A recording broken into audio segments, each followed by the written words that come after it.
Today we're going to learn to play can-can, and we have two main learning goals. One is with the bow and coordinating the string crossings, and one is with the left hand. So we're going to start with our left hand. We're playing pizzicato, and I'm going to just play the first line of can-can starting on my open D string. You're welcome to either play along with me or just watch. So I'm starting on open D, ready and go.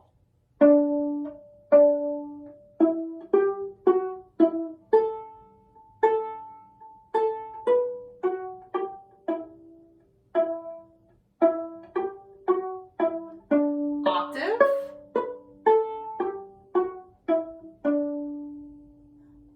So you might have noticed that one of the tricky things in there is coordinating the string crossing with your left hand. So let's go ahead and just isolate that.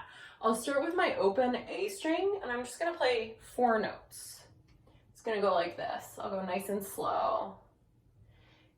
A, B, F sharp, G. So this requires us to hover our second finger over the string while we're playing on our A string. So let's try that again. I'll show you one more time from this angle. It'll be A, B, F sharp, G. Now let's take a look from the other angle. You can see here as I play A, B, my second finger is hovering for F sharp, G, and it's already ready to go. I'll do it one more time. A, B, F sharp, G. Now, let's go ahead and check our octave. So I'll have 3 fingers on my A string, and I'll play D, D. After you have your octave in place, all you have to do is just descend down the scale. D, C sharp, B, A, place, G, F sharp, E, D. Now we can work on bow distribution.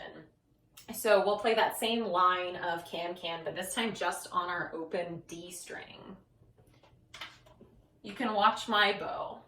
Ready, go.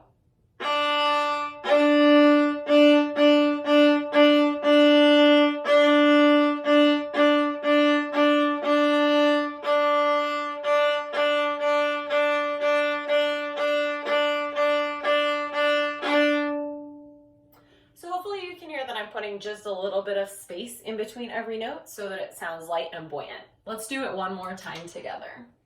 Ready, go. Long, long, short bows.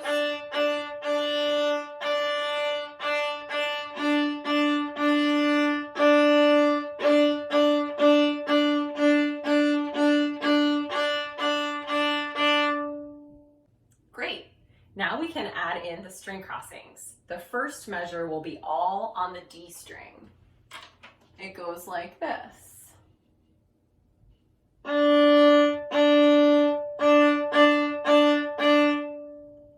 The next measure combines the A and the D string.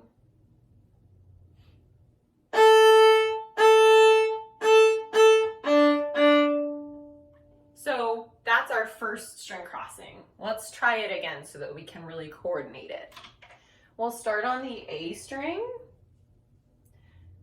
A, D, D. So the next string crossing is the octave. Starts on the open D string.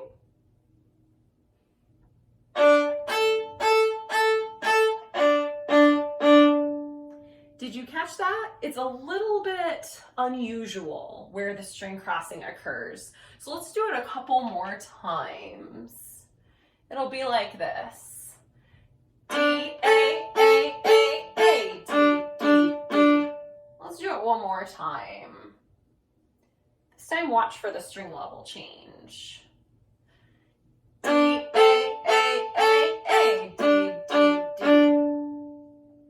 Okay, now let's play the whole line on open strings.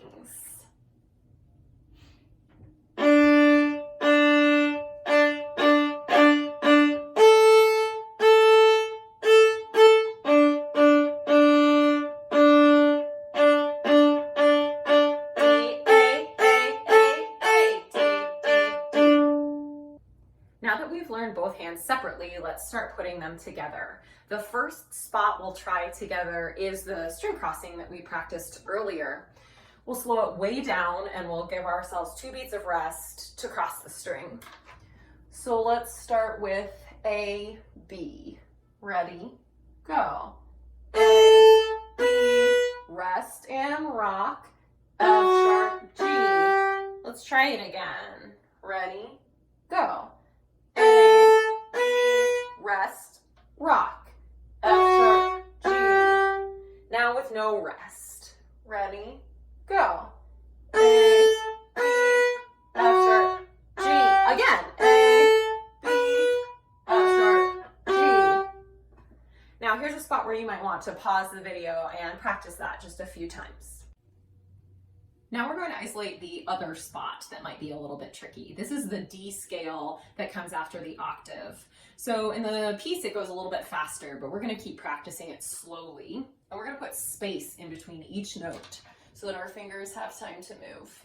So I'll start on my open D string. Rock.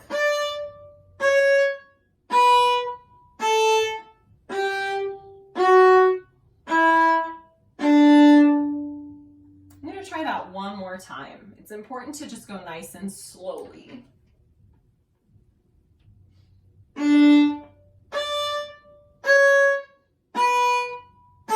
Rock to G.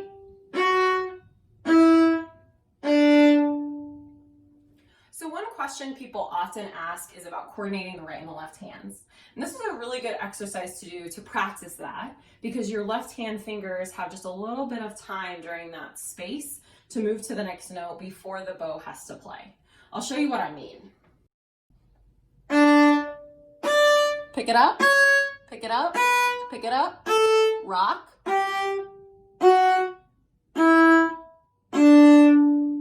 And that's a really good exercise to practice to coordinate both hands.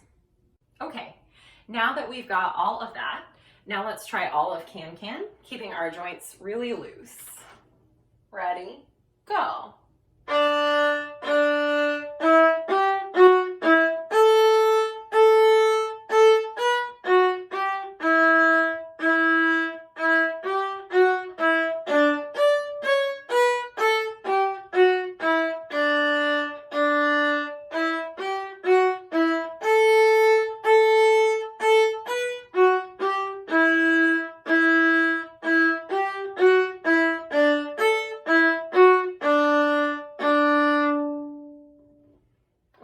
So if you had any trouble with any of that, go ahead and just skip back to the appropriate points in the video to help you isolate some spots, and then just give it a little bit of practice and you should be good to go.